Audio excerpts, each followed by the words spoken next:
Hello all, this is Professor Shankar Bellar. Today I am here with a presentation titled Future of Job Market. In this presentation, I would be sharing few pointers as to how today's younger generation and student community should prepare themselves for the uncertainties of future job market. I would like to begin the presentation by quoting the ex-CEO of IBM, Ginny Rometty. According to her, it's important that tech companies focus on hiring people with valuable skills and not just with college degrees. We also have a report from World Economic Forum. In the 2018 jobs report, they claim that in the future, human skills will be more vital to success, and by 2025, division of labor with regard to the number of hours spent on the job would be 48% human and machine would be performing the rest of the 52% of the job. So the sign is very clear that going forward, machines would be taking over from humans and performing the bulk of the job.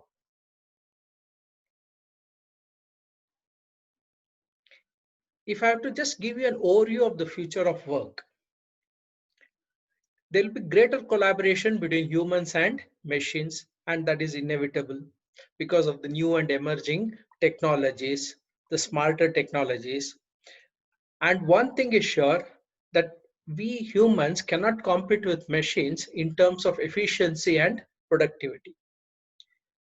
And there is an imperative need for human resources to develop human skills or functional or soft skills, whichever term you would like to prefer, in order to stay relevant and contribute to the process. So the essence of the future of work would be, there would be a marriage of technology with human skills along with advanced expertise. So any individual who would like to contribute and make an impact in the future job market should not only be good in utilizing technology, but should also have advanced expertise. We all know that today we have the fourth industrial revolution, which is popularly known as Industry 4.0. And in this slide, I've just given you the chronology of industrial revolution starting from 18th century till now. Let's understand a bit more about the fourth industrial revolution. This is the current and developing environment in which disruptive technologies such as IoT, robotics, virtual reality, augmented reality, artificial intelligence, 3D printing, they're changing the way, not just the way we work, but also the way we live. And according to novelist William Gibson, he famously said, the future is already here, it's just not very evenly distributed. And there has also never been a time of greater promise, or if you look at the other way, one of greater potential peril. Now the question is, which side are you on? Let's look at the factors impacting the business model in VUCA world. VUCA is an acronym which we use to describe the present day modern world. V stands for volatility, U for uncertainty, C for complexity, and A for ambiguity. What factors are contributing to this VUCA world? Adoption of new and emerging technologies, big data analytics, advances in mobile internet, and shifts in global economic growth and talent migration, gig economy. Just for those who don't know what is gig economy is a system wherein the professionals would be working on assignments or project on a freelancing or a short-term basis. It means the concept of an individual being in a job and working for one single company for a long period of time would probably not be very prominent going forward. Gig economy is going to take over. So it would be basically be freelancing and short-term assignments. Expansion of affluence in developing countries and expansion of education, very important development, because of late, even uh, because of the impact of the COVID-19, we have seen online mode of education is becoming more popular and also mandatory, and it also helps in overcoming the jurisdictional barriers. The shifts of mindset in the new generation, whom we generally call as millennials and centennials, because these are the ones who live life on their own terms and would like to spend more for the experiences rather than anything else. And there are also a lot of advances in new energy supplies, renewable energies and technologies. And we also have a lot of global warming and the disruption in the environmental balance impacting the climate. So climate changes, global warming is also one of the factors which is contributing to the VUCA world. Just to give you a small example, any job which has a definite pattern, which is repetitive, can be very easily automated. And potentially all these jobs which I mentioned here will become redundant in the next 5 to 10 years. Just to quote few examples, travel agents, data entry, bookkeeping accountants, material recording, stock keeping clerks, cashiers, ticket clerks, librarians, postal couriers, lawyers, pilots, sports referee and umpire. Because sports referees and umpires, especially in cricket, we know that technology is almost replacing on-field umpires.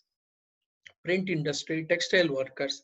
These are just a few examples which, because of the impact of the new emerging technologies, will probably become redundant over a period of time.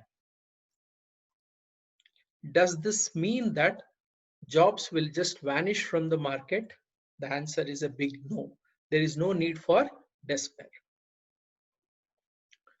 Would you be affected as an individual? Certainly yes. Every kid who is going to school as of now and entering job market in the next 5, 8, 10 years would certainly be impacted by this shift in the job market.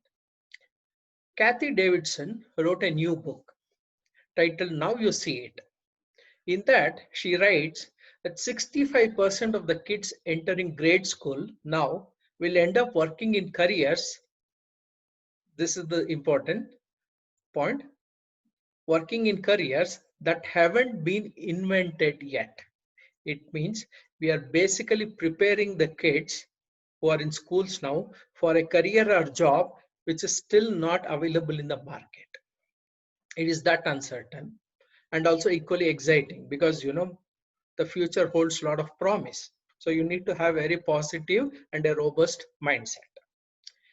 Devin Fiedler, a research director at the Institute for the Future, says there are some overarching shifts poised to change the nature of work itself over the next decade, including a demand for new skills. We'll be discussing about those skills later.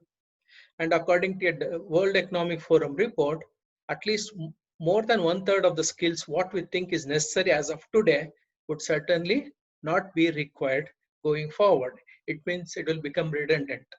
So the lesson is very simple for all of us, that we need to unlearn few things and relearn certain things. And a new report by technology giant Dell claims that 85% of the jobs that will be available in 2030, that is 10 years from now, have not even been invented yet. So the essence of all these quotes is just plain summary is that going forward in the next 5 to 10 years, the job market paradigm is going to shift, and there will be a very drastic changes in the dynamics of the job market. So the students and the younger population who will be entering the job market in the next 1 decade should really have to prepare themselves with a lot of things if they have to make an impact in the future. Just to give you an essence of how the future job market is going to change. At the moment or in the present, most of the technology have assisted intelligence, where it will automate repetitive, standardized or time consuming tasks by providing assisted intelligence. And because of this, there's a lot of demand for STEM skills, that is science, technology, engineering, and mathematics skill, because they are the ones who can build a new technological ecosystem. So the demand for these skills are very high as of now. But going forward, the world will shift from assisted to augmented intelligence. That is the future. So what is augmented intelligence? It is essentially change in the nature of work where humans and machines collaborate. Please understand, we are not competing against one another. Rather, we will collaborate and work and make decisions. So therefore, humans have to develop certain very exclusive skills and traits which cannot be replicated by machines, or else we don't stand a chance against the machines. So let's look at what are those traits. The exclusive human traits are emotional quotient, creativity, persuasion, negotiation, innovation, collaboration, problem solving, leadership, communication, service orientation, just to name a few. So every kid, every younger generation student should prepare themselves or upskill themselves on all these skills. Now let's look at the job market. What is the emerging scenario? First thing is jobs will definitely be redefined. It won't remain as it is now. Even the jobs which will still be there in the future, the nature of the job will undergo a drastic change. It will be redefined, and you have to have a lot of skills upgradation, and you probably will be working from multiple connected locations. Today we are seeing it already happening because of COVID-19 restrictions. We see a team placed in different geographical locations would be connected through net online, and they'll be coordinating and collaborating with one another to complete the task. So there'll be more diversity and cultural intelligence is required, because this world will truly become globalized because of the impact of technology.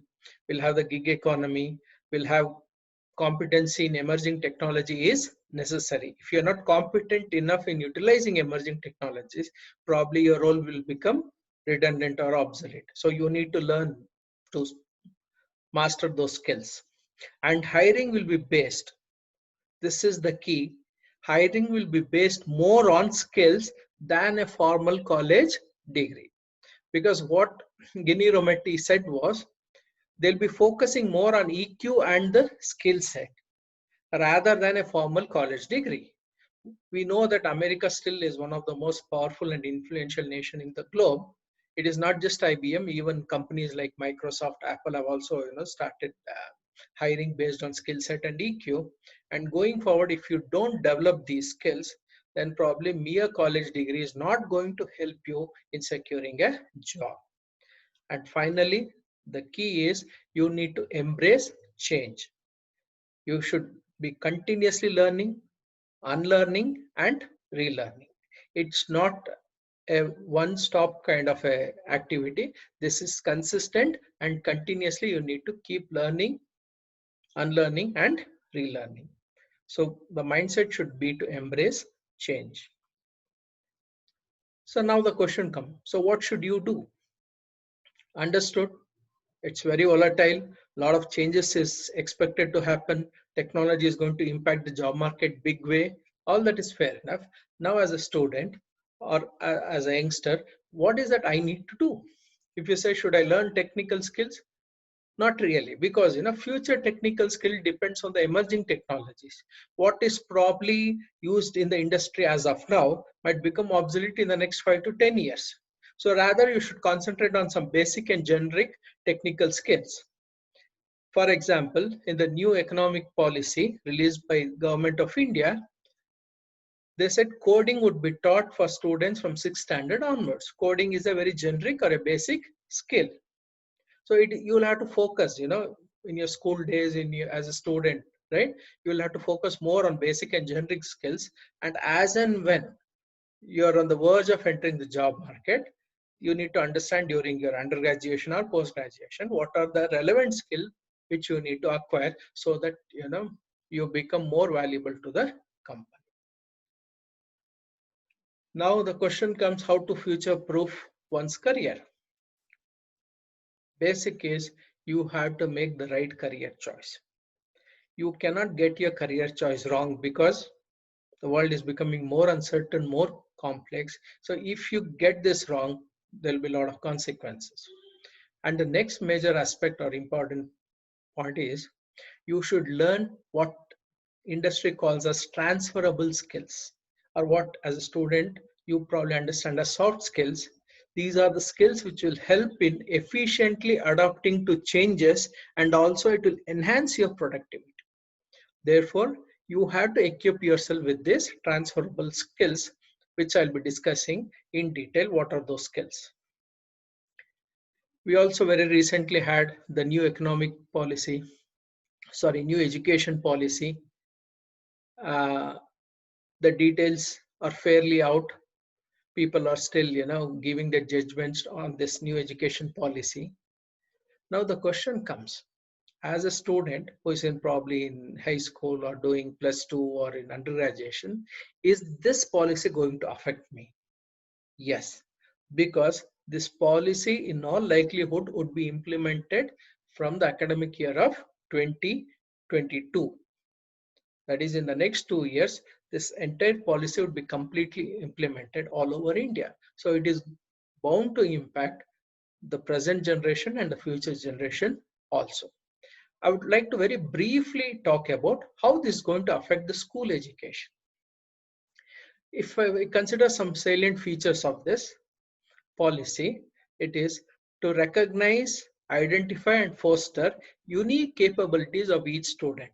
It means from a one size fits all or a standardization of education system, we are moving into more individual centric process. So that is why the focus is on fostering unique capabilities of each student.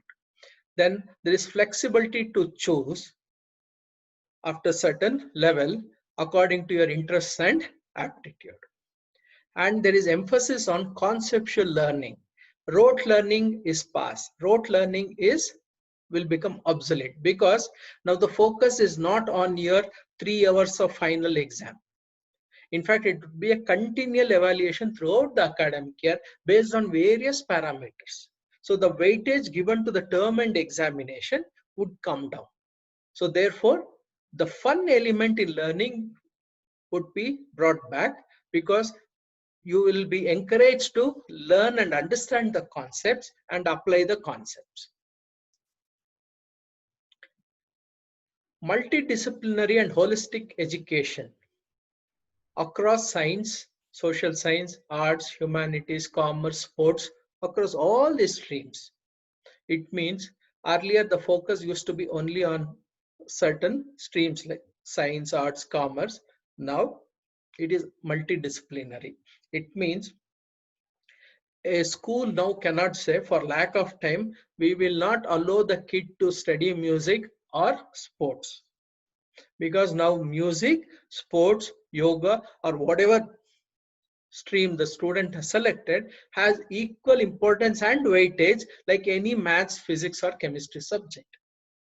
So equal prominence should be given to all the disciplines. And there is no rigid separation between art stream, science stream, commerce stream, or curricular and extracurricular. In fact, going forward, there would be nothing like extracurricular, because what was earlier considered as extracurricular or co-curricular activities now would be made part of the curriculum. So everything is curricular now, and the focus would be on vocational and academic streams. It means there will be no rigid separation between vocational and academic stream also. And if you look at this, the 5 plus 3 plus 3 plus 4 is replacing our 3 plus 10 plus 2. Let me first explain the old system. Old system is 3 plus 10 plus 2. What are those 3 years, which we generally call it as pre-nursery? Pre-nursery, lower kindergarten, and upper kindergarten, LKG, UKG.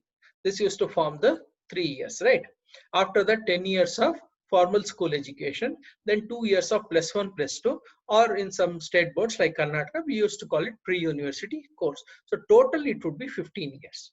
Now the same 15 years has been bifurcated as 5 plus 3 plus 3 plus 4. Now let us understand what is this 5. The first 5 years is called as the foundation. What is this 5 years? 3 years of preschool plus 2 years of class 1 and 2 is one group. So next 3 years, that is from class 3 to 5, is called preparatory, and the next 3 years from class 6 to 8, that is class 6, 7, 8, would be considered middle school, and from 9th standard onwards till 12th, 9th, 10th, 11th, 12th, 4 years would be considered secondary education. So starting from foundation, it will progressively go to preparatory, middle, and secondary. This is 5 plus 3 plus 3 plus 4 system, which would be replacing the present one. How would be the pedagogy structure? Let us understand. Foundation, as I said, is preschool plus first and second standard combined. We call it as foundation. Here, it would be majorly play or activity based learning. It means there will be minimal or no books. So kid would be learning basically from activities, or they'll be learning from fun or play. Next stage is preparatory. That is, it starts from 3rd standard, goes on to 5th standard. Here, some minimal books, textbooks would be introduced to students, subjects would be introduced, but still it would be a very interactive classroom learning. Once the middle school starts from 6th standard till 8th standard, slowly there will be more abstract concept introduced, and the subject quantum is also going to increase during the middle school. And once the secondary school comes, it would be multidisciplinary study with more in-depth study of the subjects. So the whole idea of this pedagogy structure is, once the student comes to 6th standard, he will also be able to do some vocational courses. He can pick some vocational courses. By the time a student completes 8th standard and enter 9th standard, they will have lot of choices. Multidisciplinary study will come in. So it is up to the student whether he wants to study physics along with sports, or he wants to study music along with mathematics. It is the student's choice. So therefore the choice will start from 9th standard. So by the time a student completes 8th, they should be ready with what choices they need to pick. And to just summarize the essence of new education policy, the biggest advantage of this policy is it is aligned with the ability of the child. It is aligned with the different stages of cognitive development of the child. It is also aligned with the social and physical awareness of the child. So a lot of psychological perspective has been given prominence in framing this policy. Plus, it's a multidisciplinary study, more choices on offer, and students have to make, this is the key, students have to make the appropriate choice of subjects, whether it is conventional subjects or vocational courses, in alignment with their broader career goal. It means by the time the student enters 9th standard, he or she should be fairly aware about what should be the direction of their career, based on which it will help them to pick their subjects. And the focus is on 21st century, what the policy calls as 21st century skills, as an example, critical thinking and innovation. So going forward, you can be rest assured the focus will be on formal education, or what we call it as undergraduate or post-graduation programs. This would be more of research orientation. So unless a student is very keen to do research, then they can avoid this undergraduation and post-graduation. The other stream would be vocational courses. That is, once they complete the 12th standard, they can pick up any vocational course and start their career with that. And third focus would be, or the third component of the focus would be on skills development. So research oriented formal programs, vocational programs, and skills development. This in essence is the overall focus of the national education policy or new education policy. Now, we have discussed how the job market is going to change and how drastically and rapidly, because we are talking of these changes not decades later, but in the next 5 to 10 years. One is because of the new and emerging technologies, and second because of the new education policy which has been announced by the central government. Now, the challenge or the issue in front of a student or parent would be, now how am I going to prepare my son or daughter to face these challenges? Because I said today and the future world is called VUCA world. It's not just volatile, it's uncertain, it is complex, and it is ambiguous. So if the student is not prepared well enough, then they are going to face very tough times. So now to overcome this situation and help the student to prepare himself or herself better to face the challenges, my firm Crossroads Solution has come up with a concept called Career Lab. What's a career lab? It's a platform on which the entire spectrum of career related information would be available to students and parents. Whatever you need to know, whatever issues you have, whatever information you require, everything would be available on this platform. It basically aims to bridge the gap between students and careers by creating an awareness about various career options and how to make the right choice. It's a flexible program, and this whole program is designed keeping the varied interests, aptitude, and unique personality of the student in mind, which will also help them in uh, accomplishing their goals, and it is according to the requirement of the needs of the student. Why a career lab? You can question me, is it required? My answer is very simple. Education going forward will only become costlier. Not that it is costly as of now, it is costlier, and it will probably in all likelihood become more costlier. So an unplanned investment in education means an anxious parent, because you really don't know the outcome of this investment. What is that my son or daughter would come out as? And if the student is confused, a confused student means a worried parent. Unplanned careers, mediocre life. Low awareness will lead to ill-informed career choice. So for all of these factors, if you don't want to get into this kind of issues, then you will have to be part of career lab. Now let us very briefly understand how does this career lab functions. It functions basically on the template of life design process. What is life design process? It is nothing but it applies design thinking to a student's pursuit of inspiration and success. It means there will be empathy in understanding the student, their perspective, their needs, their dreams, their desires, and accordingly, what is going to inspire them and what success they want to accomplish. That would be understood. And the focus here is connecting students to immersive experiences and mentoring relationship.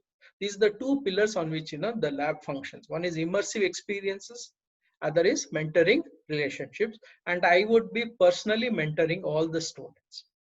And this will provide an opportunity to help students to integrate their curricular, extracurricular, or co-curricular, which was there earlier, and now all this would be combined so that the student can understand, experience, explore their life's purpose, and accordingly they can take confident step towards the desired career goal. This career lab will have a 7-step mentoring process. It starts with know yourself. It means the student has to explore and understand who he or she is. For that, we have a scientific or a psychometric tool which will help the kid to understand themselves better and objectively, and then be aware of the possible options which is there as of now and which is going to present themselves in the future. Then the student has to explore. Then the student has to discuss and decide along with parents and the mentor based on the psychometric report. So once the career direction and the career goal is fixed, then the student will have to have an action plan, which the mentor will help the student to prepare an action plan. and then the next stage would be to implement the plan and accomplish the goal. So right from the first step till the accomplishment of the goal, I as a career mentor would be with the student, not just providing them required inputs, but also providing them with moral support. This is the Career Lab's 7C model. It starts with career tools because we use a lot of psychometric tools, career awareness, career counseling, career mapping. After the counseling, once the goal is fixed, then we will map, because goal is something which will be accomplished in the future, and today the student is here. So between the present and the future, there will be at least 5, 6, 7, 8 years depending on which stage the student is in. So we need to have a proper mapping, and according to the mapping we'll have a career plan along with the milestones. So we'll also give them minor milestone just to make sure that the student is on track. Then we'll also help students in course admission, whether they want to study in India or abroad. We will recommend, shortlist and give it to you, but we will not be doing your admissions. We will only be enabling you and helping you with that. I don't have any tie-up with any of the universities. I'll just give a very unbiased recommendation on what institution or what university would be ideally good for the student based on their career plan. And finally, we will also train the student on critical skills. We have been talking about skills right from the beginning. So those skills which are very critical, not just for survival in the career, but also to be successful in the career. Those are the skills on which the student would be trained. So starting from career tools to critical skills, there are 7 C's, which is part of Career Lab's model. And Career Lab will go through 5 different modules. All the 7 steps would be combined into 5 different modules. I call it as Inspire, the first module. It is to create awareness. Then Aspire, to make the students think. Very important. You might be wondering, why he's talking about making changes in the mindset of the student. My focus is on that because once a student is clear and they're confident enough in setting their goal, then it becomes their responsibility to ensure that the goal is accomplished. Because we all know that as support system, we have our own limitations. So other than enabling and equipping the student, encouraging them, motivating them, and being with them, that is very important. As a mentor, I will always be with them till they accomplish the goal. But once it is their decision, right, that will be motivating enough for them to come up with full energy and perform. So inspire, awareness, aspire, to make them think. Explore is to find the broad career direction and the destination, and action is to have a roadmap, and finally the skills training. These are the 5 modules. I'll quickly go through the modules. Inspire module is basically creating awareness. The second aspect is the student will understand what skills they need to learn and why they need to learn those skills. Very important. For every career, there will be certain set of relevant skills. So the student will become aware of, if I want to take up a career, X career, then what are the skills required for me to get into that career and why I need those skills. That will be covered in Inspire module. In the Aspire module, I will be bringing in a lot of corporate ambassadors and business leaders as expert resources. They'll be sharing their vast knowledge and experience in the classroom with the students. Come to think of it, the most accomplished people sharing their experience will be a gold mine for the students. And they will talk about their diamond 9. That is the corporate ambassador. What is this diamond 9? Diamond 9 is nothing but the 9 important factors or motivators which encourage the corporate ambassador or the business leader to start their career. If they share that with the students, then the students can map and see whether all those factors is motivating enough for them.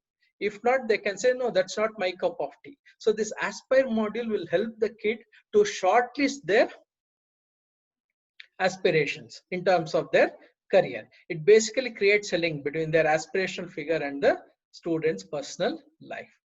Explore module, as the term says, it's basically to explore the North Star, that is the direction of the potential career, and also the north pole, that is the destination of the career. So once this is fixed in the explore module, then the student can make very right and well informed decision in terms of choice of subjects when they come to 9th standard. So the first two modules should be covered by 9th standard, so that it helps them in making the right choice.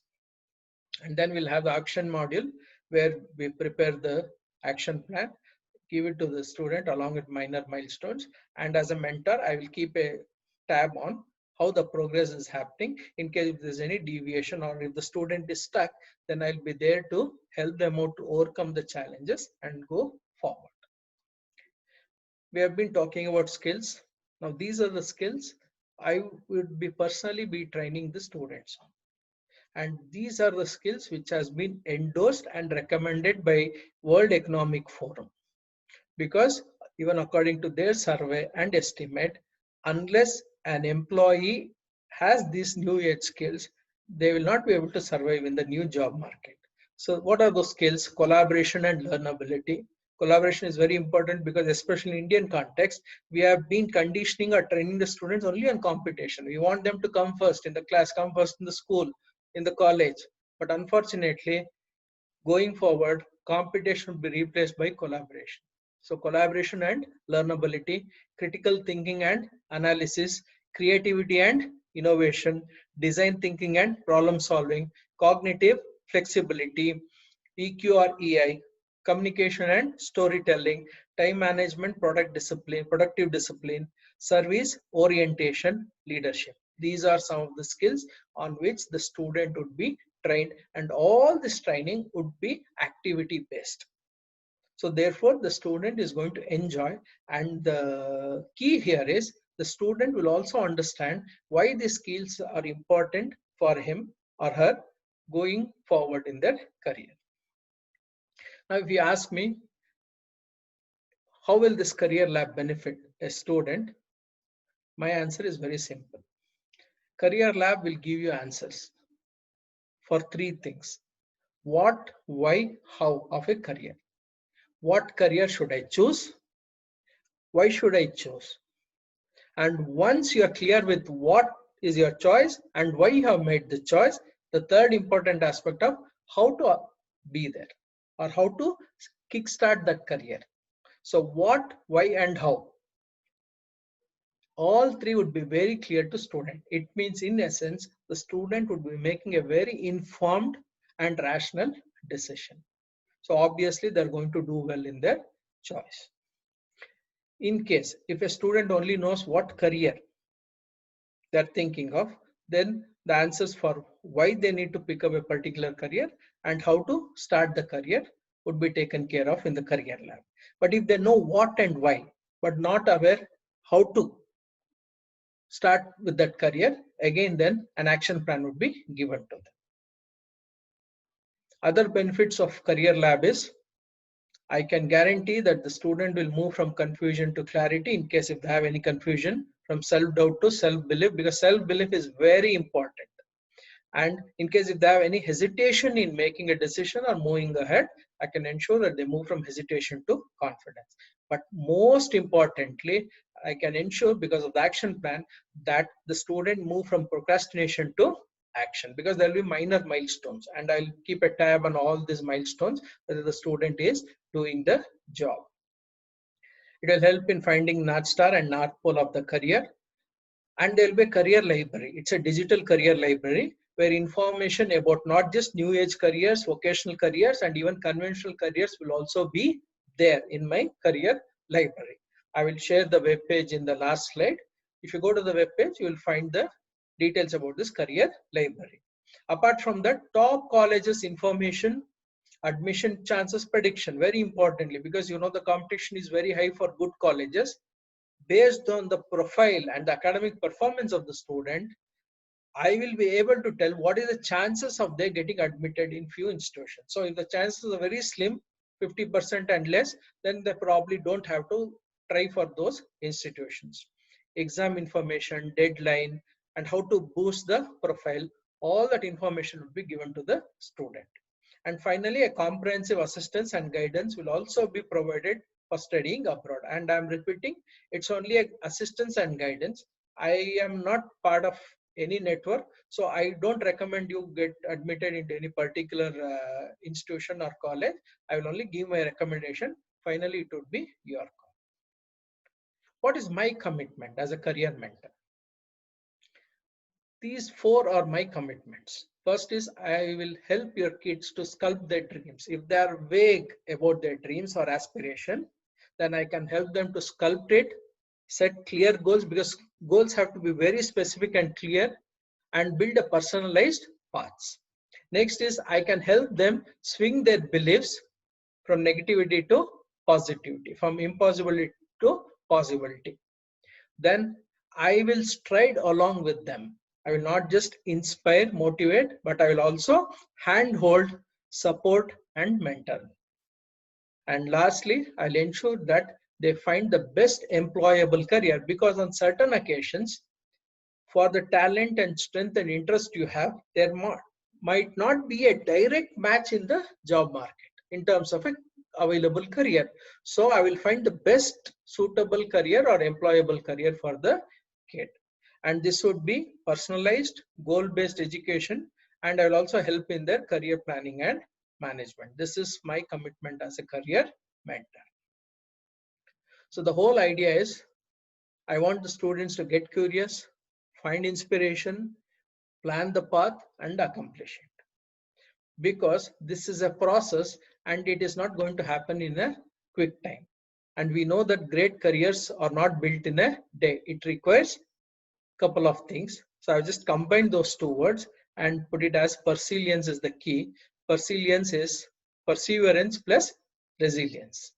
Resilience is whenever you're knocked down, bouncing back, getting up and moving forward. And perseverance is, as you know, taking things to its logical end. Both are very important in building a career.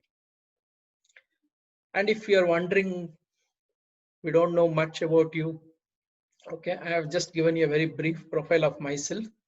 I'm an author, an academician, and a corporate trainer. I have more than 26 years of work experience. I started my career in Indian Railways, then moved on to IT industry, worked as a functional consultant. Then I moved on to education and learning and development sectors. I wrote a book last year titled At the Crossroads, How to Make the Right Choice for a Successful Career. This went on to become Amazon #1 bestseller. And fortunately for me, it was just the icing on the cake. My book got recognized as one of the all-time best books on career choices by Book Authority. It's a leading portal on non-fiction book recommendation. This is a San Francisco-based organization. I am also certified as a global career counselor by University of California, Los Angeles. I am certified to conduct and assess strong interest inventory, a psychometric test by the Myers-Briggs Foundation, USA. And I'm also a designated mentor on MentorCard, a Generation Next online mentorship platform. So this is who I am, my brief profile to you.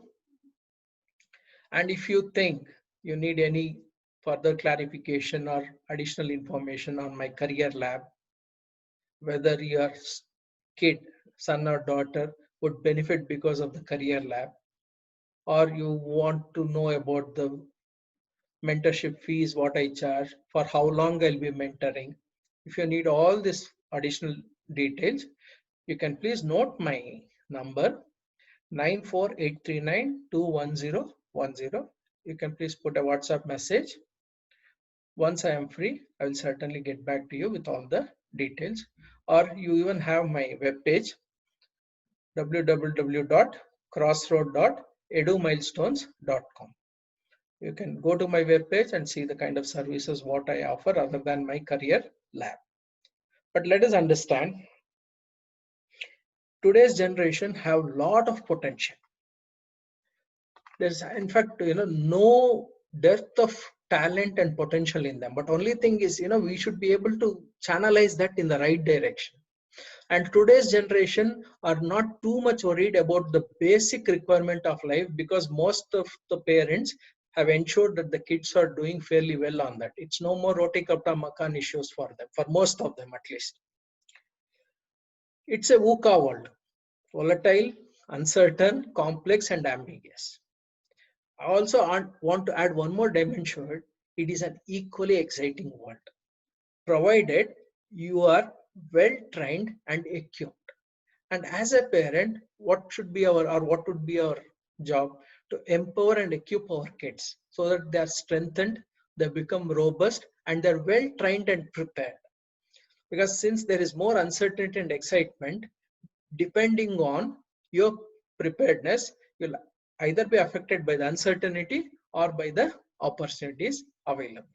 Therefore, don't allow your kid to get lost in this complex world. It's too noisy, too crowded, too complex. If the kid doesn't know the right path, if the kid doesn't have the right goal, then probably the kid will not have enough motivation and energy to work towards. Therefore, don't allow the kid to get lost. Whatever support as a parent you would have given to the kid, I as a career mentor will ensure that all that fructifies into a very successful and productive career for your kids. So if you think I can do the job for you, please get in touch with me. My best wishes to all students. Thank you.